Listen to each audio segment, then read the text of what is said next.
जी भाई,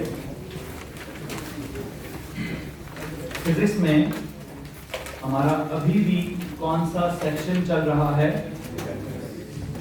हम अभी भी क्या पढ़ रहे हैं भाई? डिस्टर्बेंस खत्म कीजिए प्लीज, डिस्टर्बेंस खत्म कीजिए। मैकेनिक्स पढ़ रहे हैं और मैकेनिक्स में हम लोग क्या पढ़ रहे हैं? That is this force and क्या चीज? Force and deformation. और फोर्स एंड डिफॉर्मेशन के इस टॉपिक में जो सबसे इंपॉर्टेंट तरीन चीज है वो क्या है? बच्चों आगे आते रहे, जो आखिरी रो में बैठे हैं बराए मेहरबानी आगे आते जाओ।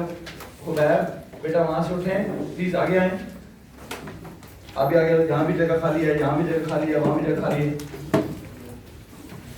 वहां चले जाए, एक बच्चा वहां चले जाए प्लीज, वहां चले जाओ, वहां चले जाओ। थोड़ा सा यहाँ ये, यहाँ ये, यहाँ आ जाए, यहाँ आ जाए। खुदैब आगे आओ, वहां सुनो भाई, चला उस चेयर पे चले जाए। फोर्स एंड डिफॉर्मेशन में आपको मालूम है कि सबसे इंपॉर्टेंट तरीन जो हमारा टॉपिक है वो क्या है? There was this Hooke's law. हम यहाँ पे काफी दिनों से इसी हुक्स लॉ को बार बार रिपीट रहे हैं, ठीक है? और हुक्स लॉ के बारे में हमने क्या पढ़ा है? दो तरह के हमने लॉस पढ़े हैं। एक हमने कहा ओ लेवल्स का वर्जन है और एक हमने कहा ए लेवल्स का वर्जन है। इसका जो ओ लेवल्स का वर्जन था वो डील करता है किसको? फोर्स और एक्सटेंशन को। F is directly proportional to E या फिर F is equals to KE। इसमें जब हम ग्राफ बनाते थे किस किस का? फोर्स और एक्सटेंशन का ग्राफ बनाया करते थे। दूसरा जो इसका वर्जन था वो कौन सा है? वो है स्ट्रेस और स्ट्रेन का, कि stress is directly proportional to strain. उसमें जब हम प्रोपोर्शनैलिटी को इक्वालिटी में कन्वर्ट करते थे तो क्या होता था भाई? यहाँ पे जो कांस्टेंट है वो कौन सा है? Young's modulus, capital E into E। ठीक हो गया? यहाँ पे जब हम ग्राफ बनाते थे तो प्लीज बताइए कौन सा ग्राफ बनाया जाता था? यहाँ पे ये स्ट्रेस और स्ट्रेन वाला ग्राफ बनाया जाता था। इस ग्राफ का जो ग्रेडियंट था that was equal to K।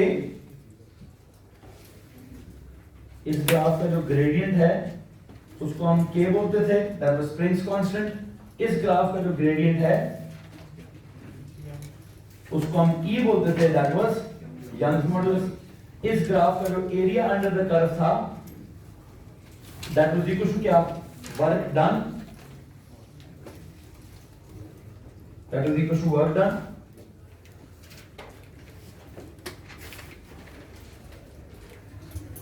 या फिर इलास्टिक पोटेंशियल एनर्जी स्टोर्ड। ठीक है? लेकिन जब ये यहां पर हम जब एरिया की बात करते थे तो इसके एरिया में थोड़ा सा डिफरेंस था। क्या था? It was not just the work done, it was basically work done per unit volume या फिर elastic potential energy per unit volume. इसमें किसी को परेशानी है? प्लीज एक काम कीजिए, जिस पेज पर ये सब कुछ लिखा हुआ है उस पेज पे जाइए, थोड़ा पीछे जाए प्लीज, पिछले पेज पे जाएं, जहां पे आपने ये हुक्स लॉ की दो कॉलम्स बनाए हुए हैं, जहां पे आपने प्रोपोर्शनैलिटीज डेवलप की हुई हैं और जहां पे आपने ग्राफ बनाया हुआ है, जहां पे आपने उसके ग्रेडियंट का और उसके एरिया का जिक्र किया हुआ है। ठीक है? प्लीज उस पेज के हेडर पे जाएंगे और वहां पे जाकर एक नोट लिखने की कोशिश करेंगे। क्या नोट लिखवाना चाहता हूं मैं बेटा? वहां पे जाके लिखवाना चाहता हूं कि जो ये इलास्टिक पोटेंशियल एनर्जी होती है, ये जो वर्क डन आप करते हैं, this elastic potential energy is also known as strain energy. क्या? प्लीज उस पेज के हेडर पे जाएंगे और वहां पे एक एक्स्ट्रा नाम मैं आपको लिखवाना चाहता हूं, एक एक्स्ट्रा टर्म लिखवाना चाहता हूं कि जिसको हम इलास्टिक पोटेंशियल एनर्जी कहते हैं।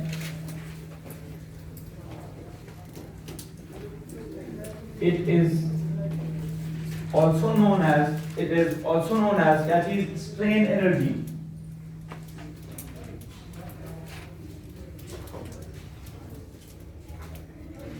एक लफ्ज याद रखिएगा, स्ट्रेन एनर्जी।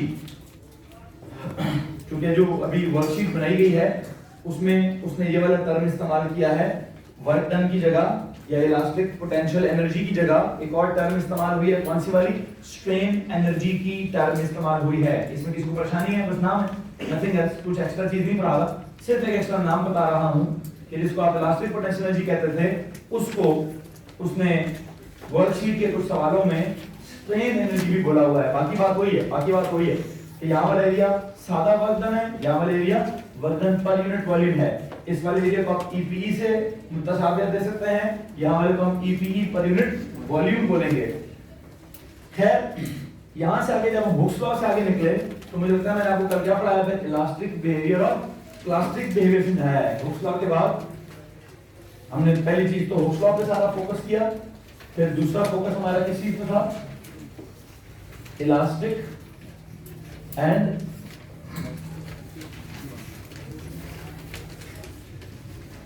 प्लास्टिक बिहेवियर पर।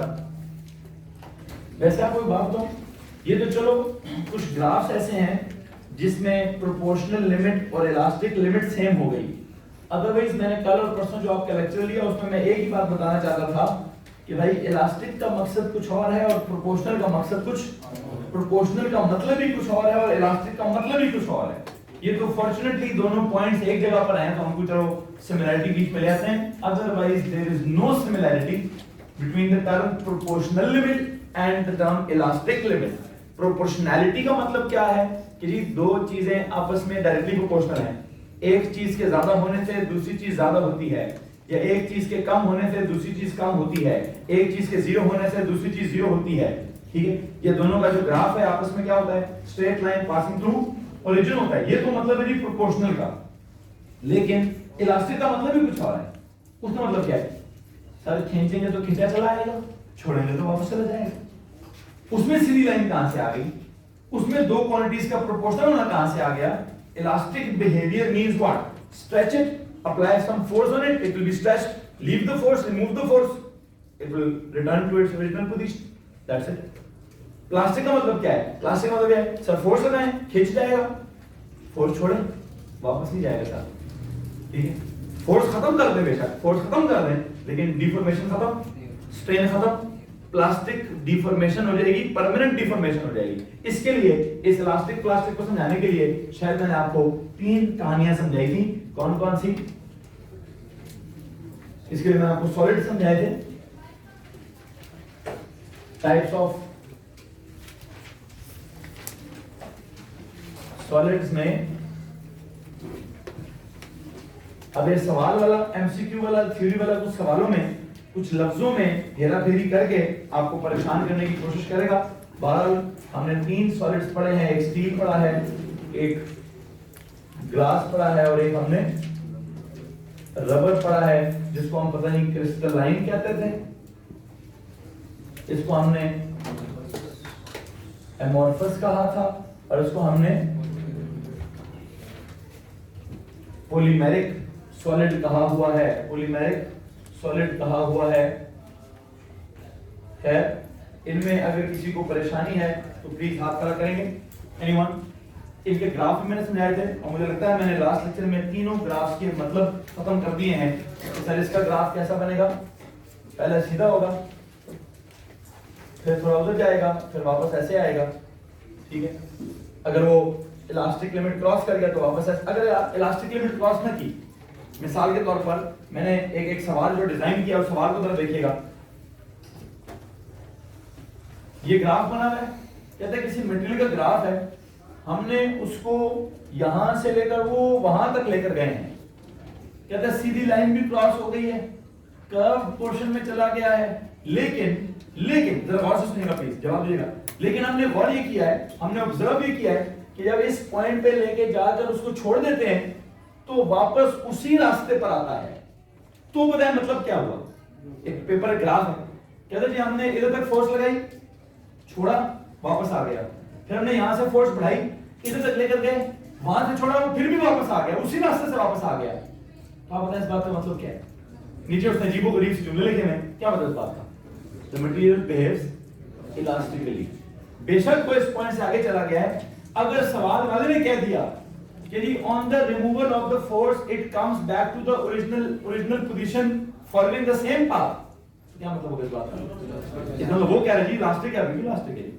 ये कोई पत्थर पे लकीर नहीं है कि इस पॉइंट, चलो वो हमने जनरली स्टील के लिए ऐसा पढ़ा है कि इस पॉइंट पर प्लास्टिक कौन सी लिमिट, इलास्टिक लिमिट भी कहते हो आप, प्रोपोर्शनल। अदरवाइज अगर सवाल में कह दिया मटेरियल था, जिस मटेरियल को क्या किया, यूं किया वो किया, जैसे हमने उसके लिए पढ़ा था रबर के लिए, अब रबर सीधी लाइन को फॉलो करता है, उसको तो हौसला से ताल्लुक ही कोई नहीं है।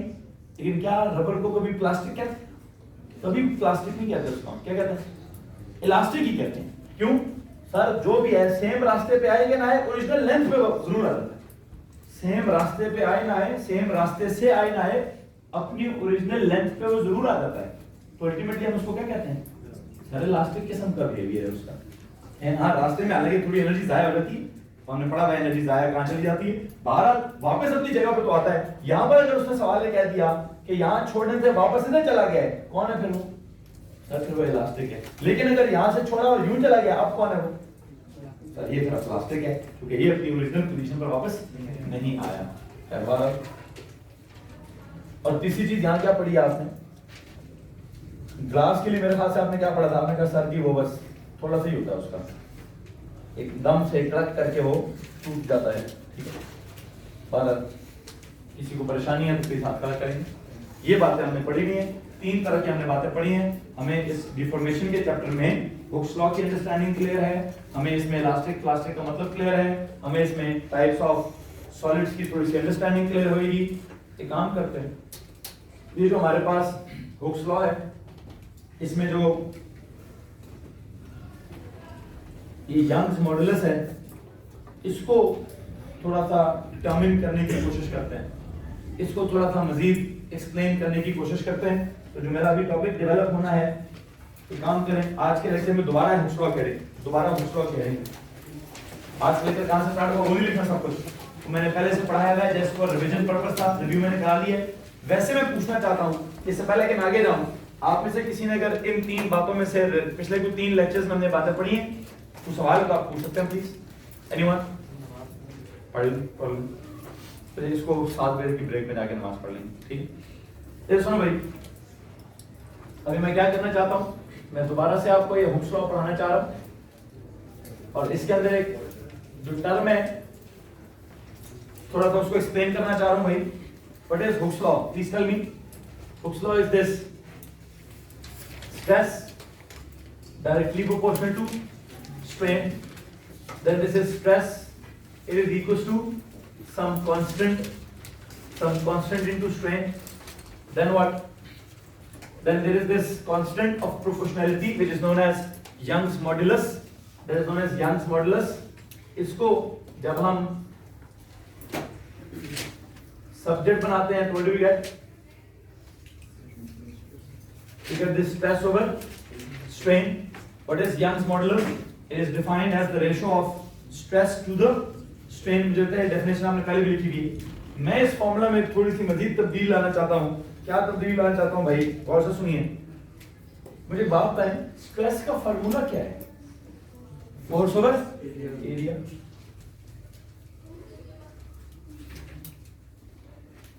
होल डिवाइड बाय स्ट्रेन का फॉर्मूला क्या है? Extension over original length. हाँ जी, इसमें किसी को परेशानी? क्या मैं ऐसे कह सकता हूं? मैं जो आपका ये यंग्स मॉडुलस है, हुक्स लॉ में जो यंग्स मॉडुलस है, मैं इसको थोड़ा सा मजीद एक्सप्लेन करना चाहता हूं। यंग्स मॉडुलस, बल्कि शायद मैं भी थोड़ी देर बाद इसको डिटरमिन करने के लिए कोई एक्सपेरिमेंट भी पढ़ाऊंगा। इससे पहले कि मैं इसको डिटरमिन करने के एक्सपेरिमेंट तक जाऊं, पहले ये बता दूं कि हुक्स लॉ क्या था, उसमें इक्वेशन कांस्टेंट ऑफ प्रोपोर्शनैलिटी क्या था, फिर उसमें उस कांस्टेंट ऑफ प्रोपोर्शनैलिटी के लिए मैं इक्वेशन चेंज कर रहा हूं। स्ट्रेस की जगह फोर्स अपॉन एरिया लिखा, स्ट्रेन की जगह एक्सटेंशन अपॉन ओरिजिनल लेंथ लिखी। किसी को प्रॉब्लम है तो आप क्या करना? No? Okay, this is force divided by area, then this is volt divided by E upon L। यहां तक कोई प्रॉब्लम है? F over A divided by E over L। F over A divided by E over L का मतलब है F over A multiplied by L over E multiplied by L over E। तो लो भाई मुझे एक बात बताओ, यंग्स मॉडुलस का क्या फार्मूला बना? यंग्स मॉडुलस का क्या फार्मूला बना? सर जी एक तरफ तो आप कहते हैं Young's modulus is equal to stress over strain, इसी को जब आप सिंपलीफाई करते हैं तो Young's modulus comes out to be FL upon AE, FL upon AE। लो जी भाई FL upon AE। So you know what, जैसे यंग्स मॉडुलस की एक डेफिनेशन है, it is defined as the ratio of stress to the strain, it is defined as the ratio of stress to the strain. बिल्कुल वैसे ही this Young's modulus is defined as, क्या चीज लिखिए, F into L over A into E, FL over AE, FL over AE, ये वाला formula भी use होता है अक्सर, ये वाला फॉर्मूला भी यूज होता है। हाँ अब इसको भी रटा लगाना है, मेरा तो मशवरा ये है कि इसको भी रटा लगा दें। अगर आप इसको रटा नहीं लगाते तो आपको ये पता होना चाहिए 1 2 3 ये 2-3 स्टेप्स करके यहाँ पे कैसे पहुंचना है। अदरवाइज FL over AE का रटा लगा लेंगे तो जिंदगी ज्यादा आसान हो जाएगी। This Young's modulus is equal to FL over AE, I believe, इसको याद रखिए प्लीज, याद रखेंगे। अच्छा इसमें F क्या चीज है? Force applied. E क्या चीज है? Extension produced. Okay, force applied और एक्सटेंशन प्रोड्यूस्ड, ये इनका रेशो क्या होगा? F अपॉन E क्या होता था ये? K नहीं होता? ओके K होता है। F upon E, F upon E, F upon E की जगह क्या लिखूं? F अपॉन E को तो आप बनाए ना जरा K, ठीक है, पीछे क्या बचा? K into L over A। लो जी एक और कहानी, नया फॉर्मूला जी। एक फॉर्मूला ये वाला है, उसको मजीद कैरी करके बना दिया, और इसी में से आई थिंक अगर मैं कहूं E is equal to F over E की जगह क्या कर लो, K into L upon A, ये भी एक फॉर्मूला है। लो जी, तो जैसे स्प्रिंग का एक स्प्रिंग कांस्टेंट होता है, ये स्प्रिंग कांस्टेंट सिर्फ स्प्रिंग का नहीं होता, स्प्रिंग कांस्टेंट हर मटेरियल का होता है। किसी भी मटेरियल का स्प्रिंग कांस्टेंट निकाल लें, what is spring constant? It is the ratio of force applied to the extension produced, force applied to the. तो देखो यार, हमने इन्हीं लफ्जों में से फोर्स को ही एरिया से डिवाइड करके स्ट्रेस बनाया था ना, एक्सटेंशन को ही ओरिजिनल लेंथ से डिवाइड करके स्ट्रेन बनाया था ना। अब मैं वापस आ रहा हूं पीछे, मैंने पहले फिर stress is proportional to strain किया, यहां से कांस्टेंट ऑफ प्रोपोर्शनैलिटी निकाला, उसको मैंने यंग्स मॉडुलस बोला। अगर मैं दोबारा यंग्स मॉडुलस का क्या करना चाहता हूं, स्प्रिंग कांस्टेंट के साथ कोई ताल्लुक ढूंढना चाहता हूं, क्योंकि मैं आपको कह चुका हूं, मैं आपको बता चुका हूं कि हुक्स लॉ की दो स्टेटमेंट्स हैं, एक उसकी स्टेटमेंट ये वाली है, एक उसकी स्टेटमेंट ये वाली है। मैंने ये कभी नहीं कहा कि ये गलत है तो वो सही है, मैंने ये जरूर कहा होगा कि यार ये वाला ऑर्डिनरी लेवल में पढ़ा है, ये हम एडवांस लेवल में पढ़ रहे हैं, ठीक है। मैंने ये तो कभी भी नहीं कहा कि गलत है, ठीक है, ये भी ठीक है, वो भी ठीक है, वो ऑर्डिनरी है, एडवांस है, ठीक है। अब क्या ऑर्डिनरी क्या एडवांस है, टर्म्स चेंज की तो ये हो गया था कि तो काम करें, हुक्स लॉ में यंग्स मॉडुलस में पढ़ा रहा हूं, and let me tell you, if I say कि इस वक्त मैं आपको यंग्स मॉडुलस का और स्प्रिंग्स कांस्टेंट का आपस में रिलेशनशिप निकाल के बता रहा हूं, तो काम करें, पेज के हेडर पे आपने हुक्स लॉ लिखा है, उसमें यंग्स मॉडुलस लिखा होगा, उसमें यंग्स मॉडुलस को अंडरलाइन करके क्या लिखें? Its relationship with springs constant, its relationship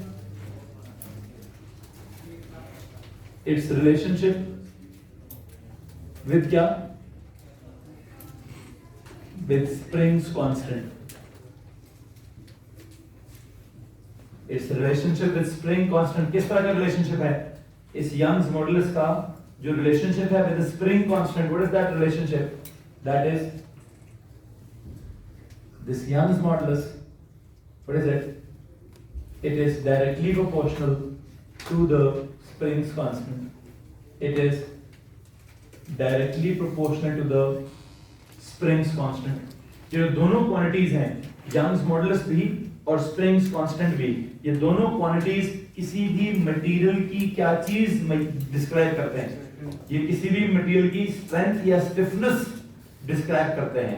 जिस किसी का केक ज्यादा होता है हम कहते हैं ज्यादा स्टिफ है, जिस किसी का ई ज्यादा होता है हम उसके बारे में ही कहते हैं, सर स्टिफ भी ज्यादा है, स्ट्रेंथ भी ज्यादा है। ऑल ऑफ अस में हमने कहा था K determines the stiffness of the spring। अब मैं कह रहा हूं E determines the strength of the material। Let me tell you, ये E and K, they both of them, अगर मैं K किसी स्प्रिंग की बजाय किसी भी मटेरियल के लिए पढ़ा, ये किसी मटेरियल का भी K होता है, आप मटेरियल पे भी फोर्स, बेसिकली तो फोर्स लगाते हैं, फोर्स से एक्सटेंशन ही पैदा होती है, ठीक है। और हाँ, उस फोर्स को एरिया से डिवाइड करके स्ट्रेस होता है, उस एक्सटेंशन को लेंथ से डिवाइड करके स्ट्रेन होती है, स्ट्रेस और स्ट्रेन की प्रोपोर्शनैलिटी होती है, वहां से आपने एक नया हुक्स लॉ निकाल लिया है, उसका नया कांस्टेंट है, नए कांस्टेंट का आपने नाम यंग्स मॉडुलस रख दिया है। सो नए कांस्टेंट में और पुराने कांस्टेंट में क्या फर्क है सर? इतना सा फर्क है कि आप क्या करें, आप पुराने कांस्टेंट को उस मटेरियल की लेंथ से और उसके क्रॉस सेक्शनल एरिया से मल्टीप्लाई कर दें। अगर आप उसको उसकी लेंथ से और उसके क्रॉस सेक्शनल एरिया से मल्टीप्लाई कर देंगे तो आपको क्या पता चल जाएगा? आपको उसकी यंग्स मॉडुलस पता चल जाएगी। And what is this? यहां पे what is this? L, this is L is equal to length of the wire और द मटेरियल, जिस मटेरियल को आप क्या कर रहे हैं, जिस मटेरियल को आप खींच रहे हैं, ठीक है। What is A? A is the cross sectional area. तो काम करें, यहां पे if I say L is equals to length of the, कौन सी length? Original length, final length, new length, change in length, कौन सी लेंथ? है जी, original length. L is equals to क्या? ओरिजिनल लेंथ या फिर initial length? Original length of the material. What is A? It is cross sectional area। L is equal to original length and A is equal to cross sectional area of the material। Original length of the material, फिर cross sectional area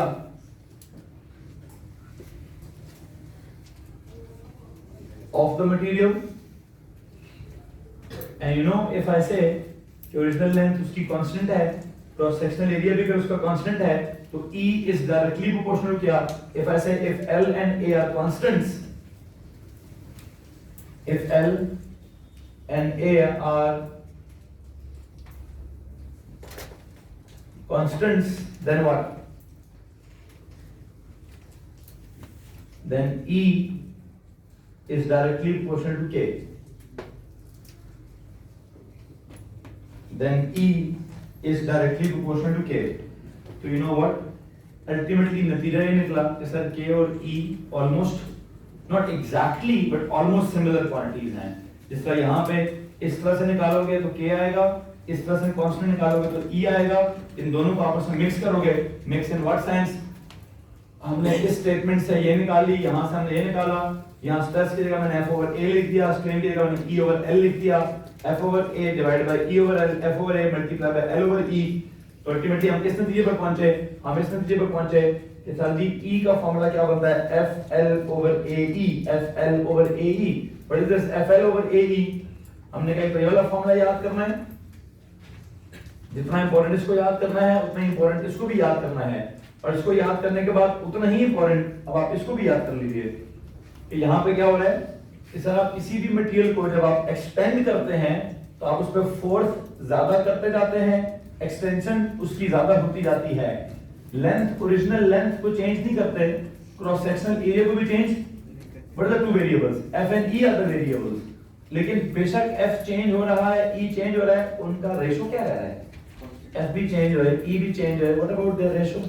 sir उनकी ratio तो constant रहेगी, ठीक है। तो ratio constant क्या होगी? K होगा। इफ आई से K कांस्टेंट है, फिर उसका लेंथ भी कांस्टेंट है, फिर अगर मैं कहूं उसका क्रॉस सेक्शनल एरिया भी कांस्टेंट है, तो जी फिर तो सब कुछ ही कांस्टेंट है, फिर तो सब कुछ ही कांस्टेंट। मुझे बात बताइए यार जी, आपको वो याद है वो तो था वो ओ लेवल्स में इलेक्ट्रिसिटी के चैप्टर में there was this resistivity, there was this resistance R is equals to rho L over, इसकी शक्ल उसने नहीं होती है, वहां था rho L over, यहाँ क्या K L over A, वो क्या था?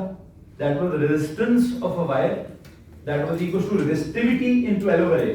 This is not resistance of the wire, this is Young's modulus of the wire, which is equals to उसका Springs constant या जो भी है वो क्या कहते हैं इलेक्ट्रिसिटी है। मैं कोई इस चैप्टर को उस चैप्टर से मिलाना नहीं चाहता, मैं बस आपको इतनी बात बताना चाहता हूँ, सिर्फ इतनी बात बताना चाहता हूँ कि भाई इस तरह का फार्मूला कहीं पहले भी हमारी नजर से गुजरा है, लेकिन वो रेजिस्टेंस के लिए था, R equals rho L over A।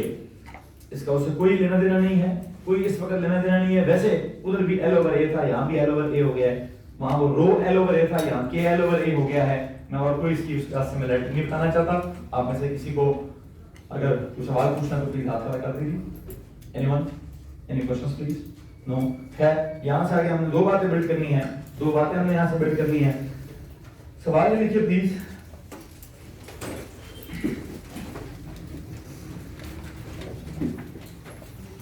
बल्कि इससे पहले कि मैं उस न्यूमेरिकल पे जाऊं, दो तीन और सवाल लिखेंगे, एक दो नोट्स लिख लें। आपने कहा है L and A are constants, so E is directly proportional to K, ठीक हो गया। एंड मैं लिखे both E and K, both E and K, both E and K determines the stiffness of the material. Both E and K determines the stiffness of the material.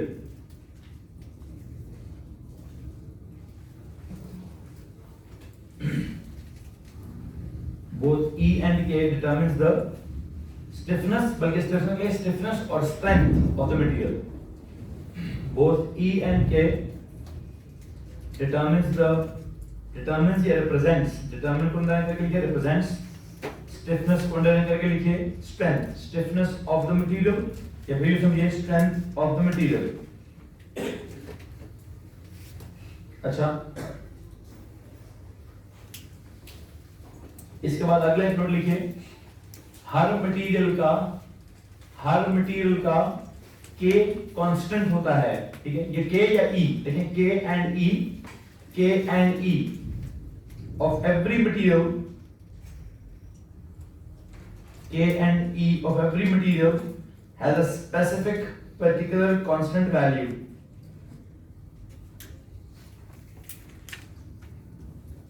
Has a particular specific constant value.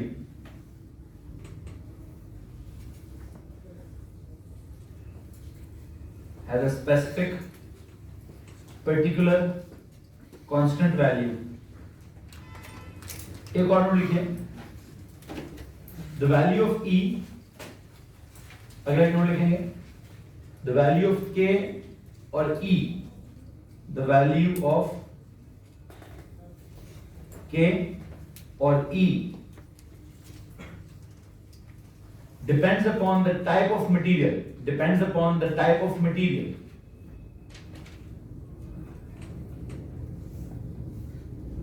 Depends only upon the type of material. Depends only upon the type of material.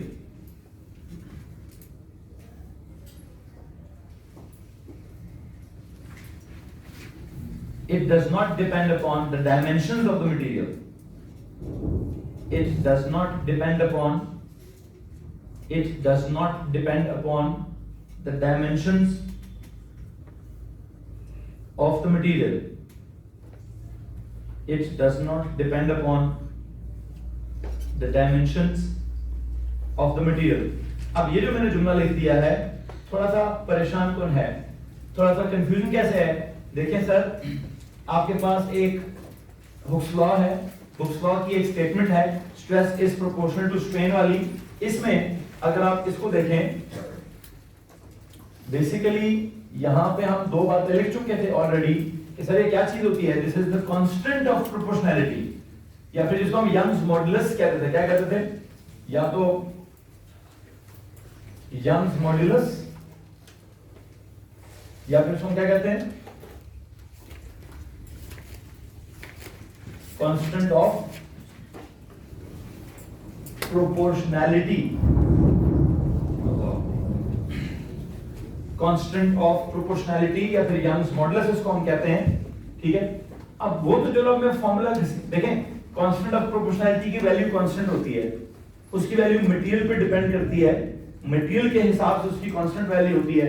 हाँ मैं formula घसीट रहा हूँ, घसीटते ये बना, यहाँ से ये बना, यहाँ से ये बना, यहाँ से ये बना, यहाँ से ये बना, और यहाँ से जब ये बना है तो इसमें क्या आ गया है, इसमें उसकी एक लेंथ आ गई है, उसका क्रॉस सेक्शनल एरिया आ गया है, उसका स्प्रिंग्स कांस्टेंट आ गया है, ठीक है। और शायद आपको यहां से ये लग रहा है कि अगर किसी की लेंथ ज्यादा होगी तो उसका यंग्स मॉडुलस ज्यादा होगा। आपको ये लग रहा है कि सर किसी का एरिया ज्यादा होगा तो उसका यंग्स मॉडुलस कम होगा। नहीं जनाब, आई एम सॉरी, ऐसी कोई बात नहीं, ऐसी बिल्कुल कोई बात नहीं है। इस यंग्स मॉडुलस का फॉर्मूले में अगर k के साथ l आ गया है और ओवर a आ गया है तो उसमें l और a कांस्टेंट्स हैं। Let me tell you this l and a are constants। e का ताल्लुक सिर्फ किसके साथ है, यहां पे आप ये नहीं कहेंगे किसी की लेंथ ज्यादा है तो उसका e ज्यादा है, या किसी का एरिया ज्यादा है तो उसका e कम है। No, it's not like this. e depends only upon the क्या, मैंने अभी आपकी नोट क्या लिखवाया है, e depends only upon the type of the material, it does not depend upon क्या, द डायमेंशंस। खैर अब आप कहेंगे सर ये हम कैसे माने, हम नहीं मानते इस बात को। अभी अभी आपने फॉर्मूला बनाया है और फॉर्मूले में आपने लिखा हुआ है, फॉर्मूले में नजर आ रहा है कि E is proportional to L और E is inversely proportional to A। Okay, अब अगर बेटा मुझे पता है मैंने फॉर्मूला लिखा है, मैंने फॉर्मूला डिराइव किया है, तो मैं साथ एक और एक्स्ट्रा बात भी कर रहा हूं। मैं साथ क्या बात कर रहा हूं, मैं कह रहा हूं मेरे भाई E का और K को आपस में रिलेट कर लो, E को L और A के साथ रिलेट ना करना। क्यों? मैं कह रहा हूं भाई E एक कांस्टेंट है, K एक कांस्टेंट है। E और K दो क्वांटिटीज हैं, दोनों स्टिफनेस डिटरमिन करती हैं, दोनों स्ट्रेंथ डिटरमिन करती हैं। इन दोनों का तो आपस में प्रोपोर्शनैलिटी हो सकता है कि अगर किसी का K ज्यादा तो उसका E भी ज्यादा होगा, अगर किसी की स्टिफनेस ज्यादा तो उसकी स्ट्रेंथ भी ज्यादा होगी। L और A इस वक्त क्या काम कर रहे हैं, L और A भाई इस वक्त वो कांस्टेंट्स के काम कर रहे हैं। तो E का ताल्लुक फार्मूले को देखकर ये ना परेशान हो जाना कि सर फार्मूले में लेंथ भी है, फार्मूले में A भी है, और अगर किसी सवाल में हो गए कि जी मैंने एक रॉड बनाई, जरा गौर से सुनना, आज जो आपको वर्कशीट मिलेगी उसमें है एक सवाल, कहता है एक स्टील की रॉड है, लेंथ उसकी है इतनी, डायमीटर है उसका इतना, सरकार को कहता है जी हमने एक और स्टील की रॉड ले ली, there is another steel rod, उसकी लेंथ हो गई 3 गुना ज्यादा, एरिया हो गया 4 गुना ज्यादा, बताओ उसके यंग्स मॉडुलस को क्या होगा। कहना ज्यादा सियाना बनने की जरूरत नहीं है, ई ही हो। वहां सवाल है, सवाल में क्या चाह रहा है, सवाल में वो कहता है जी एक स्टील की रॉड है, पहले कहता है स्टील की रॉड है, फिर कहता है कि उसकी लेंथ इतनी है, उसका एरिया इतना है, उसका यंग्स मॉडुलस ई है। एक और स्टील की रॉड है, उसकी लेंथ डबल हो गई, एरिया उसका आधा हो गया, तो बताओ क्या होगा। तो बच्चे क्या करेंगे, जो उसने खेलना था वो खेल लिया। क्या खेलना था उसने बच्चे के साथ इस फॉर्मूले के साथ खेलना था, ये लेंथ डबल हो गई, उसने कहा सर जी यंग्स मॉडुलस भी डबल हो गया, एरिया डबल हो गया, एरिया कम हो गया, मतलब सर जी ये भी डबल हो गया। तो बच्चे ने जवाब क्या लिख देना, 4E। क्या लिख देना, 4E लिख देना। उसने निकाल देना बड़ा बड़ा क्या, मैंने कहना ओए उल्लुआ पांड्या तुझे पता नहीं है, मैं लिख रहा हूं पहली भी स्टील की रॉड है, दूसरी भी स्टील की रॉड है, पता कभी है किस उस्ताद ने पढ़ाया तुझे, बड़े भी निकम्मो को गलती करोगे तुम लोग, गाली पड़ेगी मुझे हैं कि भाई ये यंग्स मॉडुलस है। क्या लिखा है आखिर के जुमले, क्या लिखा है बेटा, इस फार्मूले से ज्यादा किस पे ध्यान देना है, मेरे साथ के जुमले पे ध्यान देना है। मैंने जुमला क्या लिखा है कि भाई जी K भी कांस्टेंट होता था, E भी कांस्टेंट होता है, ये दोनों कांस्टेंट ऑफ प्रोपोर्शनैलिटीज होते हैं। एक को स्प्रिंग्स कांस्टेंट कहते हैं, एक को यंग्स मॉडुलस कहते हैं, और इन यंग्स मॉडुलस की या स्प्रिंग कांस्टेंट की हर मटेरियल के लिए एक डिफरेंट वैल्यू होती है, लेकिन किसी एक ही मटेरियल के लिए हमेशा कांस्टेंट होती है, चाहे वो पतला है, चाहे वो मोटा है, चाहे उसकी छोटी लेंथ है, चाहे उसकी बड़ी लेंथ है, ठीक है, चाहे उसकी प्लेट ली है आपने, चाहे उसकी रॉड ली है, चाहे उसका पाइप लिया है, चाहे उसकी वायर ली है, किसी भी मटेरियल का अगर मटेरियल कांस्टेंट है तो E कभी भी चेंज, ये बड़ी इंपॉर्टेंट बात है भाई। K एंड E, हमने बोला K और E क्या करते हैं, K और E जो है वो स्टिफनेस या स्ट्रेंथ डिटरमाइन करते हैं। फिर हमने बोला K और E of every material have a specific particular constant value and the value of K or E depends only upon the type of material, it does not depend upon the dimensions of the material। ठीक है, बेशक आपको इस फॉर्मूले से धोखा हो रहा है कि सर इस फॉर्मूले में देखें ना डायमेंशंस भी तो इन्वॉल्व हो रही है, लेंथ भी है, एरिया भी है, बेशक होए भाई, इस फॉर्मूला में length and area are two constants, length and area are two constants, there is no relationship, मतलब उसकी कोई प्रोपोर्शनैलिटी में E की प्रोपोर्शनैलिटी लेंथ और एरिया के साथ ही बनाऊंगा, E की प्रोपोर्शनैलिटी K के साथ बनेगी। किसी मटेरियल का K क्या होगा, K तो कांस्टेंट होता होगा, ये K चेंज होगा, मतलब K जो है मटेरियल चेंज हुआ तो K चेंज होगा, सेम मटेरियल रहे तो K चेंज, K का नाम ही क्या है, स्प्रिंग्स कांस्टेंट, K क्या है, K is a constant। चलो स्प्रिंग की बात कर लेते हैं, for a particular spring K will always be। अब उसी तरह का स्प्रिंग मैंने छोटा बना दिया या बड़ा बना दिया है, वही मटेरियल उसी तरह के टर्न सारी वही सीन है, उसका K क्या होगा, K तो कांस्टेंट होगा ना भाई। सर ना आपने मटेरियल चेंज किया ना आपने उसकी प्योर चीज चेंज की, लेंथ छोटी बड़ी करने से K change, K is a constant, K is a constant, it depends only upon the material of the spring। चलो स्प्रिंग से निकलो ना भाई, स्प्रिंग तो ओल उसका शोल था। मैं कहता हूँ जी एक लोहे की रॉड है या लोहे की वायर है या लोहे की प्लेट है या लोहे का कुछ भी है, ठीक है, वो लोहे का है ना, वो आयरन का बना हुआ है ना, तो उस मटेरियल का K क्या होगा, कांस्टेंट होगा, उस मटेरियल का E भी क्या होगा, वो भी कांस्टेंट होगा, ठीक है। कहने का मतलब सिर्फ क्या है सर, हाँ लोहे का कुछ और होगा तो कॉपर का कुछ और होगा, कॉपर का कुछ और होगा, एल्यूमिनियम का कुछ और होगा, एल्यूमिनियम का कुछ और होगा, स्टील का कुछ और होगा, ठीक है। तो मटेरियल बदलने से K भी बदल जाता है, E भी बदल जाता है।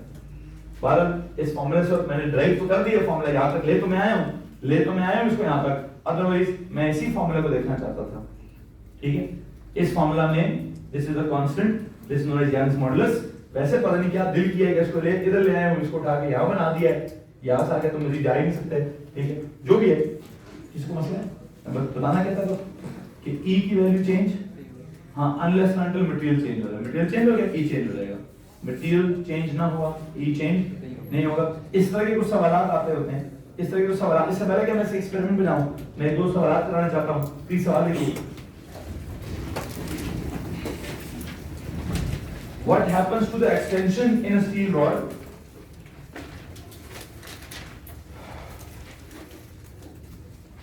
what happens to the extension,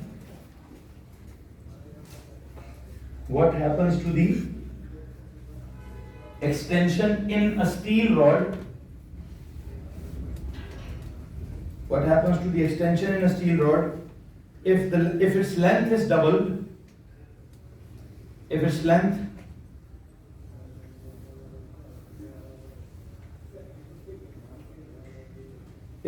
is doubled and diameter is halved, if its length is doubled and the diameter is halved, what happens to the extension in a steel rod if a rod of double the length and half the diameter is taken? If the rod of, okay, सवाल को जरा इस bracket में लिखें, what happens to the extension in a steel rod if its length is doubled को bracket में करें, if its length is doubled and diameter is half को ब्रैकेट में करें, इसकी जगह डिफरेंट जुमला लिखें, क्या जुमला लिखें, if a rod of double the length, if a steel rod of double the length,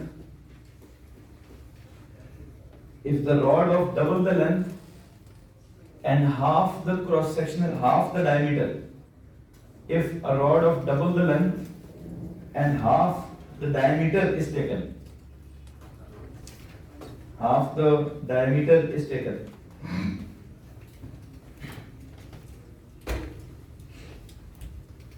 however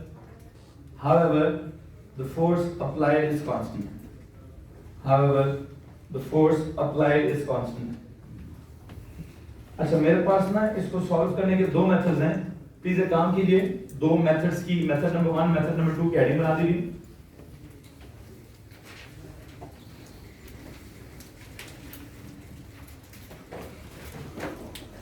method number 1 थोड़ा सा मैं लेंथी तरीका से समझाने की कोशिश करूंगा, उसके बाद मैं सीधा सीधा एमसीक्यूज में कैसे मैंने इसको निकालना है उसकी तरफ जाऊंगा। दो रॉड्स हैं, देयर इज अ रॉड, मिसाल के तौर पर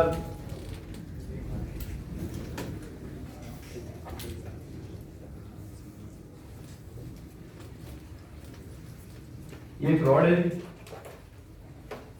इसकी लेंथ कितनी है? सपोज करें L इसकी लेंथ है,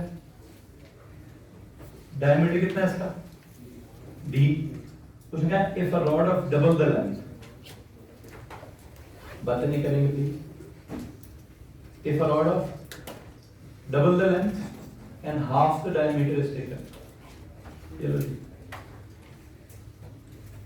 लेंथ कितनी होगी इसकी? डबल होगी, डायमीटर कितना हो गया इसका? आधा हो गया, ठीक है। दिस इज रॉड नंबर 1,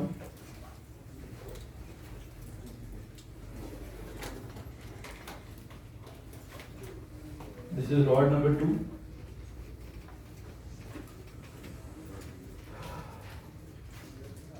एक चीज तो कॉमन है, दोनों किस चीज की बनी हुई है सर? दोनों रॉड्स किसकी हैं? ये भी स्टील की है, वो भी स्टील की है, ओके ओके।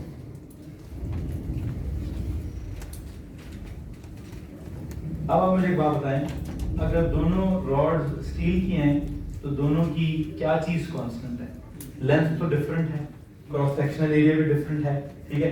कहता है उस पे एंड क्या कहता है, however force apply is constant. इन दोनों पे अगर मैं क्या करूं, मैं कुछ दोनों पे मैंने क्या किया है, इस पे भी एक फोर्स, जितनी फोर्स इस पे लगाई है उतनी फोर्स इस पे लगाई है, फोर्स मैंने दोनों पे कांस्टेंट लगाई है, फोर्स का मसला नहीं। अब इधर भी लगाई होगी, सपोज करो उसके उधर भी एक फोर्स लगाई है, इसके इधर भी फोर्स का, जितनी फोर्स ऊपर वाले पे लगाई है उतनी फोर्स नीचे वाले पे लगाई है। सवाल क्या है, what happens to the extension in a steel rod if a rod of double the length and half the diameter is taken, however the force applied is constant। खैर जो भी है, मुझे बात बताएं, मैं बस आपको एक लेंथी मेथड ये बताना चाहता हूं कि जो रॉड 1 है, जो रॉड 2 है, दोनों किस चीज की बनी है? since both the rods are made up of steel, so they'll have what? Same Young's modulus। एक नोट लिखें, since both the rods are made up of steel, since both the rods are made up of steel,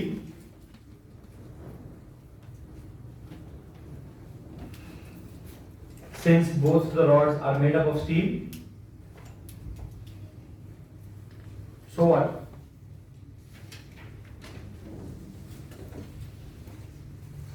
So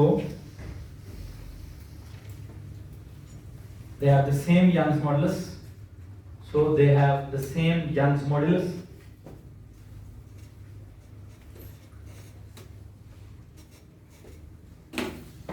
so they have the same Young's modulus,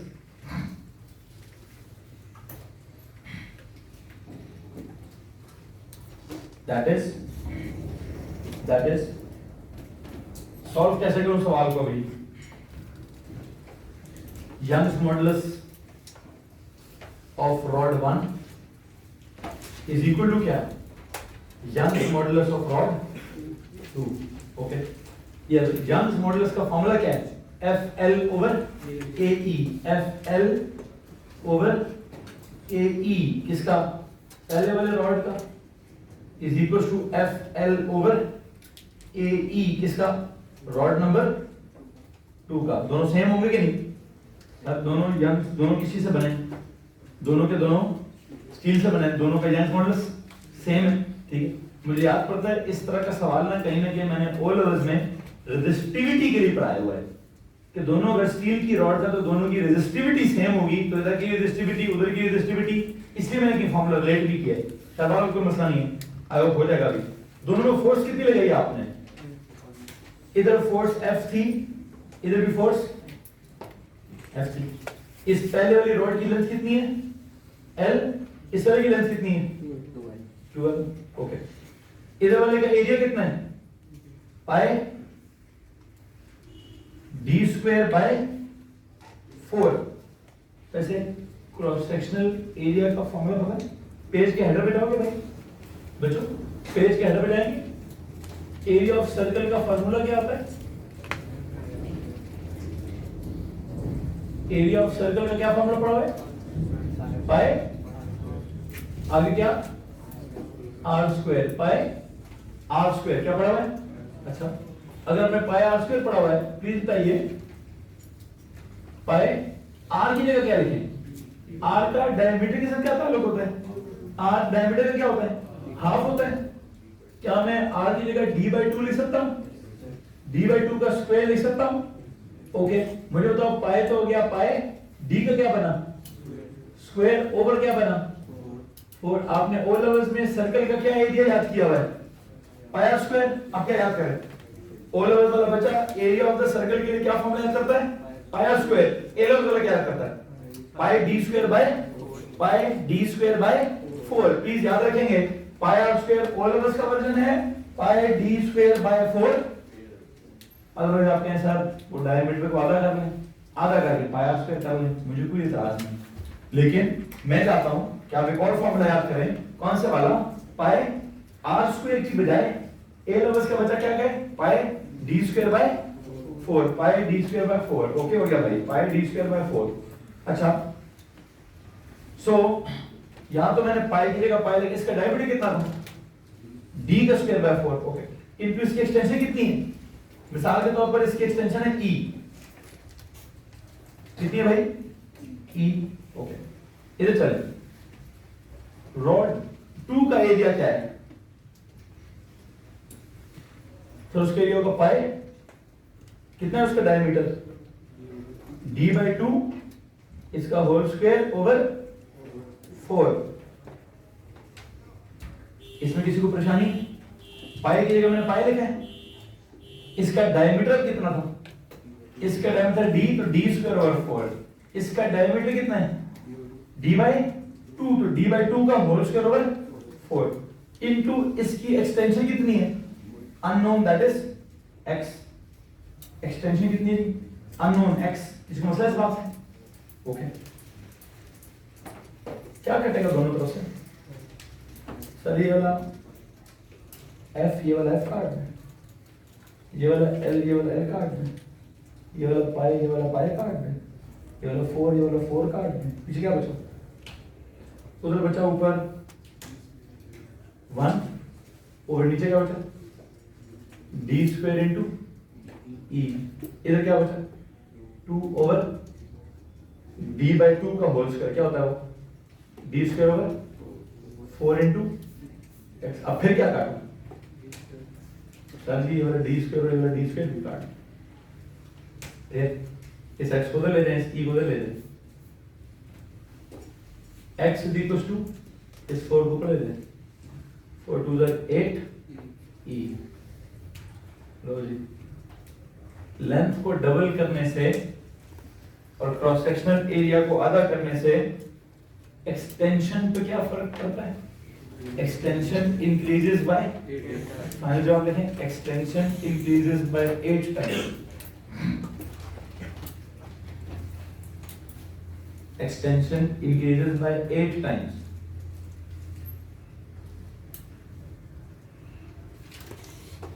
extension increases by 8 times. किसको नहीं समझ? आप कर करें, सबको समझ आ? किसको अच्छा नहीं लगा? मुझे भी नहीं समझ। ठीक है, अजीबो गरीब मुश्किल तरीके से किधर से जवाब निकाला है। 1 नंबर के एमसीक्यूज में सवाल आता है भाई, ये थ्योरी में सवाल नहीं आता। ठीक है, ये सवाल एमसीक्यूज में 1 नंबर के लिए आता है। मेरे पास इसका 1 नंबर का हल भी है, मेरे पास इसका 1 नंबर का हल भी है। वो 1 नंबर का हल क्या है? 1 नंबर के हल के लिए जाते हैं भाई, इतना है अजीबो गरीब, पहले फार्मूला लिखो जी, फिर इक्वेट करो जी, फिर इसमें पुट करो जी, फिर उसमें पुट करो जी, फिर कैंसिल करो जी, लगे रहो जी, 5 मिनट बाद जवाब निकलेगा। सर एमसीक्यूज में पेपर 2 में बहुत कम इसके चांसेस हैं, पेपर 1 में इसका 100% चांस है, 100% चांस है इस तरह का सवाल एक पेपर 1 में लाजमी आता है। अब वो इस फार्मूले में से आ जाएगा, या जो resistivity r equal to rho l over a, वहां पे अरे लेंथ डबल हो गई, एरिया आधा हो गया, ये हो गया, वो हो गया, तो बताओ फाइनल को क्या हुआ? वहां एक सवाल आ सकता है, या फिर यहां सवाल आता है, आता 100%। और आता भी एमसीक्यूज में, तो सवाल मैं तो इस तरीके से कैरी नहीं करूंगा। ये वैसे आपको एक स्टैंडर्ड मेथड है, एक स्टैंडर्ड मैथमेटिक्स है जी, उसका ई, क्योंकि मैंने अभी आपको क्या नोट लिखा था इन पे, सर किसी पर्टिकुलर मटेरियल का ई क्या होता है? कांस्टेंट को ई चेंज, तो ये लिखवाना था जी, ई पहले भी स्टील है तो बाद में भी स्टील है, पुराने वाले का ई, नए वाले का ई, ये चीज समझानी थी। अब वो समझाना महंगा पड़ गया, कि सर वो पहले से यूं करें फिर यूं करें फिर यूं करें फिर यूं करें, बहरहाल आसान बात करते हैं, आसान बात करते हैं। सवाल क्या, what happens to the, okay काम से वाला फॉर्मूला लिखें।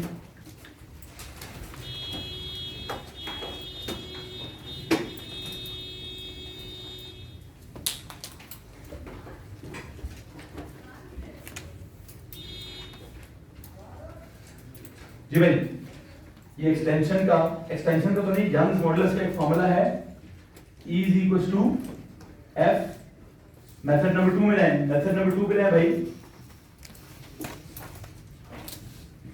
मेथड नंबर 2 में FL over AE, FL over AE वाला फॉर्मूला लिखें। प्लीज बताएं सवाल में किस चीज को उसने अननोन बोला है। What happens to the extension, small e या कैपिटल E? स्मॉल e को सबसे बनाएं, बोलिए ना इसको।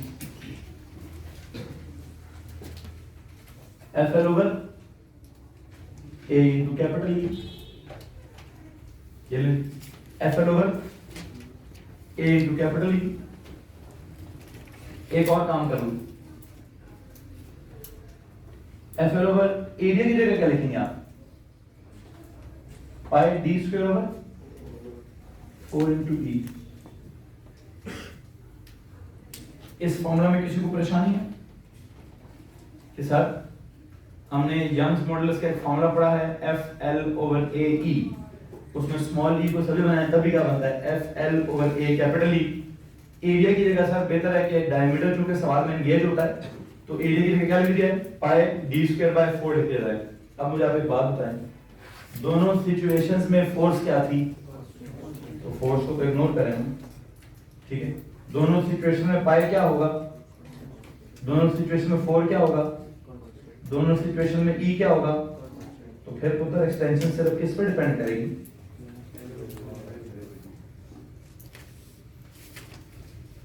इसमें किसी को प्रॉब्लम। मैंने कहा कि सर यंग्स मॉडुलस का एक फॉर्मूला था, उसमें से स्मॉल e को सब्जेक्ट बना लो, मैंने बना लिया। जब मैंने स्मॉल e को सब्जेक्ट बना लिया, फिर मैंने क्रॉस सेक्शनल एरिया की जगह पाई d स्क्वायर बाय 4 में लिख दिया। अब सवाल के मुताबिक दोनों रॉड्स किसकी हैं, तो दोनों का e क्या होगा, वो तो चेंज नहीं हो रहा, उसको मारो बोली। दोनों में फोर्स कितनी लगाई, सेम, उसको भी मारो बोली। दोनों में पाई क्या होगा, पाई तो वैसे ही कांस्टेंट होता है, 4 वैसे ही कांस्टेंट होता है। तो एक्सटेंशन का लेना देना सिर्फ किसके साथ है, एक्सटेंशन का लेना देना सर जी सिर्फ लेंथ और डायमीटर के साथ है। ओके हो गया। अब आप मुझे एक बात बताएं, लेंथ क्या कर दिया आपने नई रॉड की, जो न्यू रॉड है उसकी लेंथ कितनी है, ओके। अगर ये डबल कर दिया है तो इसकी वजह से एक्सटेंशन क्या हो जाएगी, श्योर। E और L आपस में क्या है, L के डबल होने से E भी डबल हो जाएगा, उसके ज्यादा होने से भी ज्यादा हो जाएगा, ओके हो गया। Is it just the length which is changing? No, it is the diameter that is also changing. What is happening with diameter? What is happening with diameter? Diameter क्या होता है, नई रॉड का डायमीटर हाफ हो गया, वो नीचे आ गया। अच्छा, अगर डायमीटर और E आपस में क्या है, इनवर्सली प्रोपोर्शनल है, क्या है, डायमीटर अगर कम हो तो E दोबारा क्या हो जाएगा, ये दोबारा क्या हो जाएगा। ये डायमीटर कितना नीचे गया है, कितने टाइम्स नीचे गया है, 2 टाइम्स नीचे गया है। अच्छा, एक्सटेंशन उसकी वजह से कितने टाइम्स ऊपर जाएगी, क्यों, सर डायमीटर पे क्या है, डायमीटर अगर 2 टाइम्स कम होगा, पहली तो बात है डायमीटर जब कम होगा तो एक्सटेंशन, डायमीटर जितने टाइम्स कम होगा एक्सटेंशन उसका स्क्वायर टाइम्स क्या होगी, एक्सटेंशन उसके स्क्वायर टाइम्स ज्यादा होगी। डायमीटर आपने आधी की है तो आधे का पहले क्या करो, स्क्वायर लो, तो सर एक्सटेंशन 4 टाइम्स बढ़ेगी, तो अल्टीमेटली एक्सटेंशन कितनी बढ़ी, एक तरफ डबल हुई एक तरफ ट्रिपल हुई। तो E एक लेंथ के डबल होने से डबल होगी, डायमीटर के हाफ होने से into 4 हो गई। अल्टीमेटली क्या फर्क पड़ा, 2 into 4 8 गुना का फर्क पड़ा। तो इनमें जाके जवाब क्या लिखेंगे, extension increases by 8 times, extension increases by 8 times.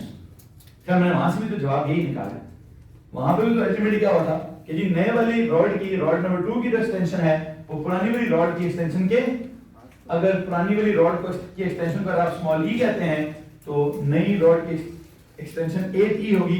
मुझे वैसे ऑनेस्टली ये वाला मेथड पसंद नहीं, मुझे वाली साइन ज्यादा पसंद है।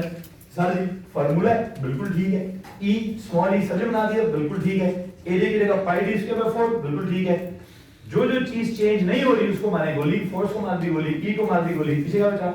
e is proportional to l upon d square, length doubles, extension doubles, length halves, extension increases by 4 times। इसको मतलब तो आता है जी। P2 में आएगा वहां फिर वो फिर इसी तरह से मेथड यूज कराता होता है, लेकिन P2 आपको पता है वो अपनी मर्जी से चलाता है। पार्ट 1 में ये करो जी, पार्ट 2 में ये करो जी, पार्ट एमसीक्यू फ्री रिस्पांस होता है, एक सवाल है जी जवाब निकालो, बस जहां से भी निकालो।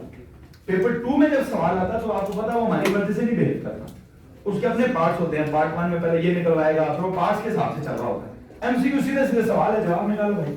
अब वो एक लाइन में सवाल सॉल्व होता है, 10 लाइनों में सवाल सॉल्व होता है, या जितना भी लंबा सवाल होता है, ये तो उसकी मर्जी है कि उसने हमारे लिए सवाल बनाया है कि टॉर्चर बनाया है, ठीक है।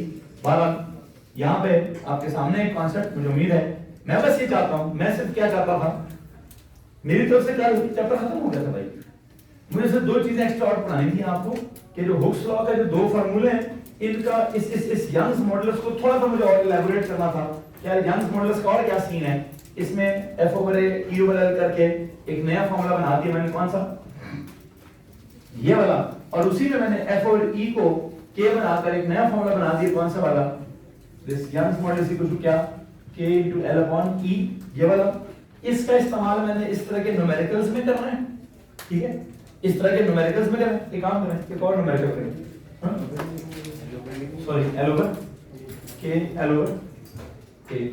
खैर मैं इसको भी इस्तेमाल करूंगा कहीं नहीं, डोंट वरी, इसको भी इस्तेमाल करता हूं। पहले मैं इसको इस्तेमाल करने के लिए एक और न्यूमेरिकल कराना चाहता हूं।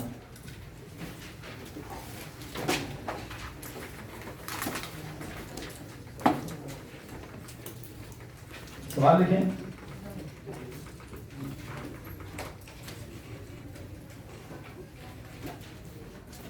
find the diameter, find the diameter of a new steel rod, find the diameter of a new steel rod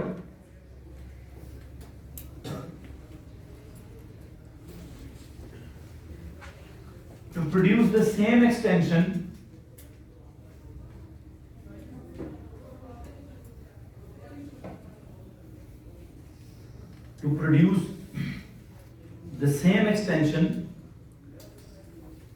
as in a steel rod of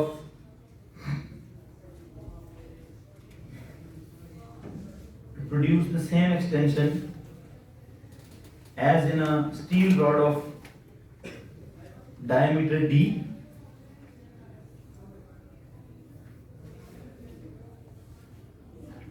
length L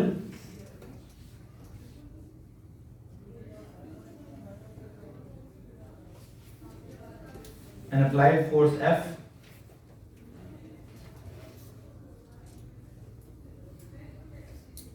and applied force F। Okay, क्या लिखा दोबारा सुन लीजिए। Find the diameter of a new steel rod to produce the same extension as in a steel rod of diameter d length L and applied force F, where the force applied on the new rod is 2F, where the force applied on the new rod, where the force applied on the new rod is force applied on the new rod is 2F, and the length of the new rod is 3L, and the length of the new rod is क्या? 3L। Okay जी, हमने क्या करना है? What should be the diameter of a new steel rod? Okay जी, नए steel rod का मुझे diameter निकालना है। तो वंस अगेन क्या करूंगा, सुनिएगा प्लीज।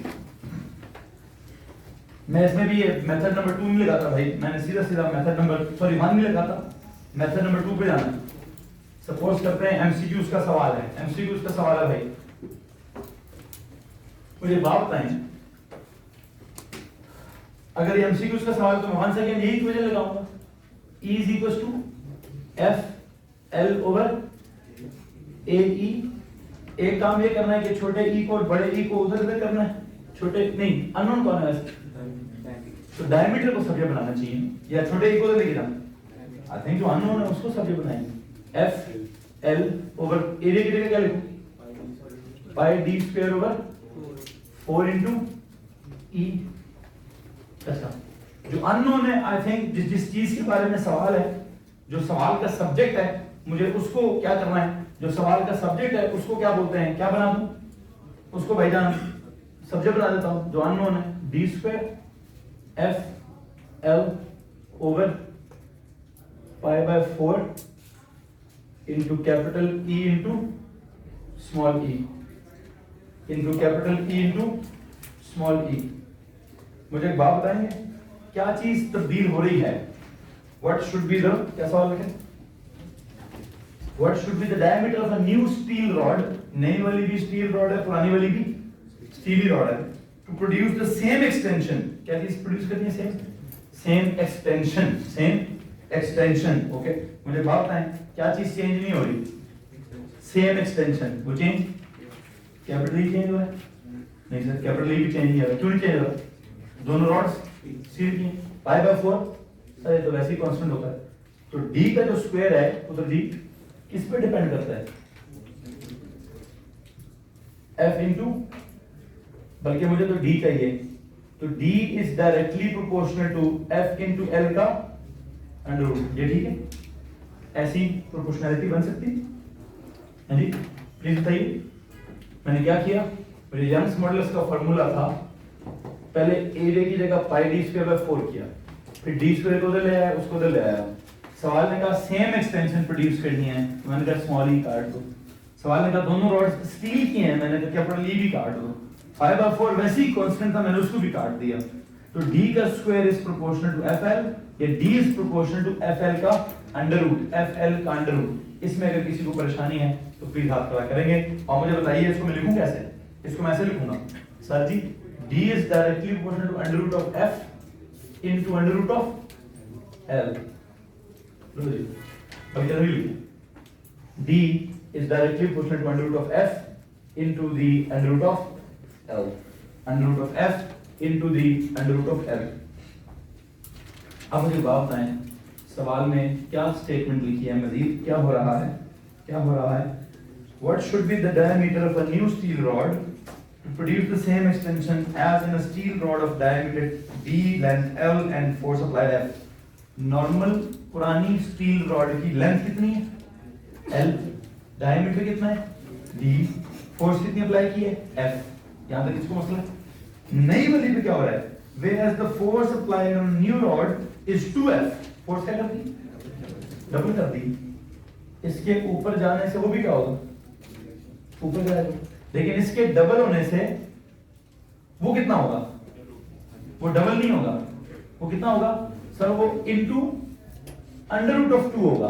क्यों भाई सर, d का जो ताल्लुक है वो f के साथ सीधा सीधा नहीं, d का ताल्लुक f के अंडर रूट के साथ है। एक काम करें, पेज के जरा हेडर पे जाएं, इस पेज के हेडर पे जाएं, यहां मुझे आपने दो बातें बतानी है। इफ आई से एक ही चीज लिखी हुई पेज के हेडर पे, a is proportional to b, यहां लिखा हुआ है a is proportional to b square, यहां लिखा हुआ है a is proportional to under root of b।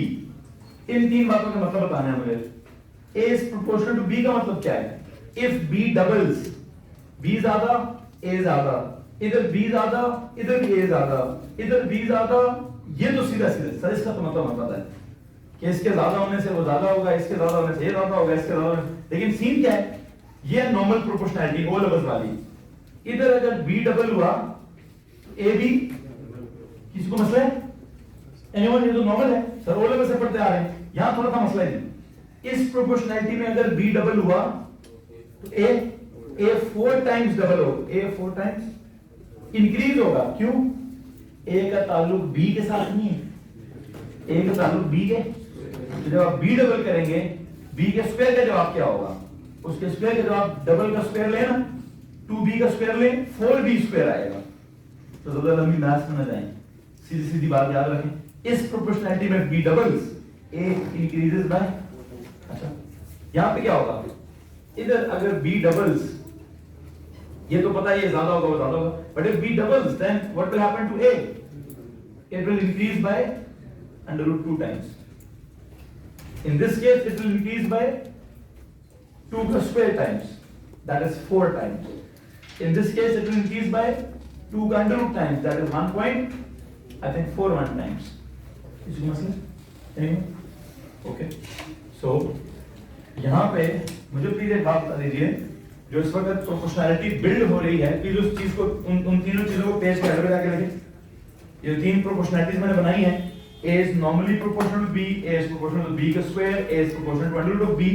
इन तीनों बातों को पेज के आगे पे लिखकर ये कहें ये डबल तो वो डबल, लेकिन यहाँ पे डबल B डबल तो A ट्रिपल, ट्रिपल मतलब into 4, ठीक, यहाँ पे B doubles A does not get double, A increases by under root 2 times, that is 1.41, रही 1.41 ही होता हो, कैलकुलेटर में पूछें under root 2 क्या हो, 1.41 ही, ठीक है, 4 ही है ना भाई, 4 आगे बताना जरूरी है, 4 के बाद 1 ही है ना, तो यहाँ जितना B में तब्दीली आएगी उतनी A में तब्दीली आएगी, यहाँ जितनी B में तब्दीली आएगी उसके स्क्वायर जितनी तब्दीली A में आएगी, यहाँ जितनी B में तब्दीली आएगी उसके स्क्वायर रूट जितनी तब्दीली A में आएगी। इसमें किसी को मसला है? बिकॉज़ यहाँ लिखा हुआ है A is proportional to B, यहाँ लिखा हुआ है A is proportional to the square of B, यहाँ लिखा हुआ है A is proportional to the square root of B। It means जितना B चेंज होगा उसके स्क्वायर रूट जितना A चेंज होगा, जितना B चेंज होगा उसके स्क्वायर जितना A चेंज होगा, जितना B चेंज होगा एग्जैक्टली उतना ही A चेंज होगा। मुझे उम्मीद है ये बात आपके दिमाग में बैठ रहे होंगे, ठीक है। इस बात को मद्देनजर रखते हुए if F doubles, F goes up, एक चीज तो क्लियर है, F goes up, B goes up, इधर length goes up, this B goes up, but different proportionality है। कैसे? If F what, if F doubles, F का 2F लगा है, अगर फोर्स आपने डबल कर दी है तो डायमीटर क्या हो जाएगा, अंडर रूट 2 टाइम्स हो जाएगा, ठीक। लेंथ कितनी हो गई, लेंथ इज 3 होगी, अगर आप लेंथ को इनटू 3 करेंगे तो diameter into under root of 3 हो जाएगा। तो कुल मिलाकर डायमीटर पर कितना फर्क पड़ा, कुल मिलाकर डायमीटर पर under root 2 into under root 3 that is equal to under root 6, तो अंडर रूट 6 का फर्क पड़ा। तो अंडर जाके लिखिए diameter should be under root 6 times the original diameter, the new diameter should be, the new diameter should B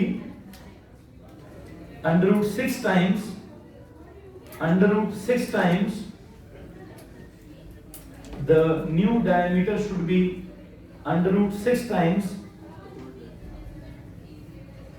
the under root 6 times the original diameter, the old diameter. The new diameter should be under root 6 times the old diameter. यहाँ तक किसी को परेशानी है? जी बेटा, आवाज नहीं आ रही।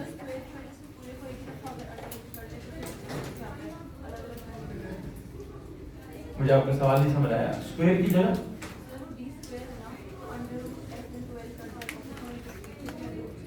तो रास्ता रास्ता बोलो ना, फॉरवर्ड से एक पहला जुमला समझ आता है, आपके 2 जुमले खत्म हो जाते हैं। आपने बोला क्या करें, किधर है ये करें, फिर कहां पे लगाऊं, यहाँ लगाया, इधर आ जाए, फिर फोर्स 2 टाइम्स हुई है, फिर 6 जगह, फिर अंडर रूट 6 जवाब है। हाँ ठीक है जी, आपकी मर्जी। वो कहते हैं सर ऐसे करें, तो जी आप ये कह रहे हैं मेरे ख्याल से, मैं कहा सर ऐਵੇਂ ही परेशान कर रहे हैं आप एक काम करें, ये फार्मूला हमारा पुराना, नया फार्मूला है, फोर्स की जगह 2F कर दें, लेंथ की जगह 3L कर दें, तो नया diameter will be something like 6 into F into L, ये कह रहे हैं। फिर पता है शायद जल्दी में आप लिख देंगे 6 times FL हो गया, ये 6 times FL नहीं हुआ है, this is the new diameter is under root 6 times under root f into L. The new diameter is under root 6 times the previous वाला diameter. ये कह रहे हो आप? तो 4 लाइन है तो उधर भी है. आपने कहा, मुझे बिल्कुल आपकी बात समझ आ गई, बिल्कुल सही कह रहे हो कि सर ये एक आपका फॉर्मूला बना है, बिल्कुल ठीक है. तो लिखने के लिए यदि पुराना diameter is proportional to the under root of पुरानी force into पुरानी length, d dash means नया diameter is proportional to नई force. What is नई force? 2f. What is नई length? 3l. Okay, 2 into 3 is 6, f into l is f. This is under root 6 अलग कर दो, under root fl अलग कर दो.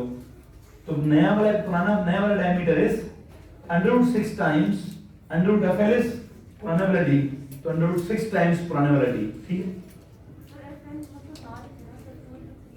चलो 2 into 3 करते हैं. जिसको जितना मेंटल मैथ्स तेज हो रहा है उतना तेज कर ले.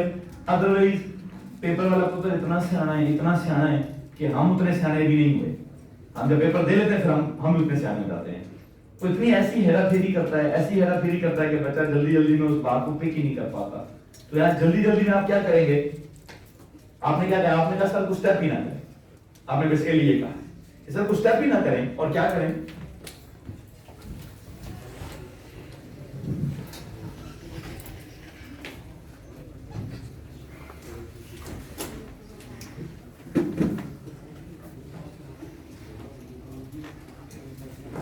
ओके, यहां तक तो करना है ना. अच्छा, अब यहां से आगे आप ये कह रहे हो d proportional to 2f into 3l. बस यहां से आगे भी कुछ ना करो, ये कुछ कर नहीं. मतलब सर बस यहां से देखो और जवाब लिखें 6. देखिए जवाब 6. The new diameter is 6 times the old diameter. जी ना, ठीक है? हैं? हाँ, under root 6 times. तो हर कोई अब इतना सियाना नहीं होगा. ठीक है? वो क्या होगा? यहाँ गलती क्या होगी? इधर करेंगे 2f, इधर करेंगे 3l. तो ये क्या हो जाएगा? 6 times fl. तो बच्चा क्या देखे? वो क्या सर देखें, पहले था fl, अंडर रूट के अंदर था अंडर रूट fl, अब है अंडर रूट के अंदर 6fl. तो उसको लगेगा जैसे सिर्फ कितना फर्क पड़ा है? जैसे सिर्फ कितना फर्क पड़ा है? 6 का फर्क पड़ा है. हालांकि सिर्फ 6 का फर्क नहीं पड़ा. कितना पड़ा? Under root 6 into under root fl. ये तब्दीली है. ठीक, अगर तो आप इसको इतना बारीकी से स्पॉट कर सकते हैं तो डी के डायरेक्टली तो डी के डायरेक्टली का मुझे कोई इतराज नहीं. लेकिन मैंने जो समझाया मुझे लगता है वो बच्चा उस बारीकी में कहीं खो जाएगा और सिर्फ 6 टाइम्स कर देगा, अंडर रूट 6 टाइम्स की गलती कर देगा. इसलिए मैं चाहता हूं कि पूरा करके करें, थोड़ा सा फॉलो कर लें. जी नहीं सॉरी, d इज अननोन, तो d स्क्वायर क्यों निकालें? d अननोन है कि d स्क्वायर अननोन है? जितना पूछ रहा हूं उतना जवाब दे रहे हैं. d अननोन है कि d स्क्वायर अननोन है? बात खत्म. तो d को सगे बनाएं, दूसरी तरफ स्क्वायर रूट ले लें. आप सही कह रहे हो, मुझे आपका यहां से आगे भी पता है. सर d स्क्वायर का जवाब निकालेंगे 2 into 3 6, एंड पे अंडर रूट ले लेंगे. यही कह रही हो ना? तो मैं कह रहा हूं एंड पे क्यों अंडर रूट लेंगे? हम बेवकूफ एंड पे लेंगे, पहले अंडर रूट ले लें. ठीक है, करने को ठीक है. अब आपका मेंटल मैथ्स आपको वैसे करने को कह रहा है, आप सही गलत नहीं कह रहे हो. लेकिन मैं पूरी क्लास को पुठी चीजें नहीं सिखाऊंगा जो हर किसी के दिमाग में चल रही है. मेंटल मैथ्स आपके दिमाग में बिल्कुल 100% ठीक चल रहा है, मुझे उससे कोई एतराज नहीं है. As a matter of fact मैं तो स्टैंडर्ड तरीका सिखाना है ना. तो मेरा स्टैंडर्ड तरीका क्या है? What is unknown that should be the subject. अच्छा चलो, मुझे लगा आप भी सही जवाब निकाल रहे हैं. बोलिए प्लीज, क्या करूं? जी आगे क्या दोबारा f क्या हुआ है? फिर नहीं, जो सब इसीलिए कहते हैं. ओके, सारी मैथ्स का बेड़ा गर्क हो जाएगा. उधर जो अननोन है प्लीज उसको सब्जेक्ट बनाना है. क्या बनाना? ओके, ये जब सब्जेक्ट बनाते हैं ओवरऑल में सब्जेक्ट कैसा बनाते हैं? कोई पावर छोड़ते हैं, कोई न्यूमरेटर छोड़ते हैं, उसका कोई डिनोमिनेटर छोड़ते हैं, बिल्कुल अकेला कर देते हैं उसको. ठीक है, तो सब्जेक्ट बनाने के लिए d स्क्वायर तक तो नहीं जाऊंगा. आई एम सो सॉरी, मुझे पूरा d अकेला छोड़ना है. तब अब दूसरी तरफ स्क्वायर आता है कि स्क्वायर रूट आता है, मेरी बला से मुझे d अकेला छोड़ना है. उसके बाद ही मैं देखूंगा कि ये डबल हुआ तो उसको क्या होगा, ये ट्रिपल हुआ तो उसको क्या होगा. क्योंकि जो मैंने असूल बनाए हुए हैं, जो मैंने असूल सोचे हुए हैं, कि जी इसके डबल होने से उस पर 4 टाइम्स फर्क पड़ेगा, इसके डबल होने से उस पर अंडर रूट 2 टाइम्स फर्क पड़ेगा, वो कब सोचे हुए हैं? वो इस बात के लिए सोचे हैं कि ए शुड बी द सब्जेक्ट, ए अकेला होगा तब ये सारी सिचुएशन होंगी। अब अगर आप यहां पर स्क्वायर ही छोड़ देती हैं तो फिर तो सारे फिर मेरी मैथ्स ही चेंज हो जाएगी। अब मैं इतनी ज्यादा मैथ्स चेंज नहीं करना चाहता, मैं डी को सभी बनाऊंगा। हाँ, अब यहां से आगे आप बता दें क्या होता है क्या नहीं होता। आई एम सॉरी, डी को स्क्वायर नहीं छोड़ना, डी को सभी बनाना जरूरी। मुझे लगा आप पहले ये कह रहे हो कि सर पहले डी स्क्वायर के हिसाब से जवाब निकाल कर फिर इंडिपेंडेंट रूट ले लेंगे, तो वो शायद ठीक है, लेकिन फिर वही बात है कि पुठी मैथ्स करने की जरूरत क्या है, सीधी सीधी मैथ्स चलाएं, भी पुठी मैथ्स क्यों चला रहे हैं? ठीक है, हो जाएगा। और किसी के पास कोई सवाल है भाई? एनीवन? चले 2 मिनट का होल्ड कीजिए।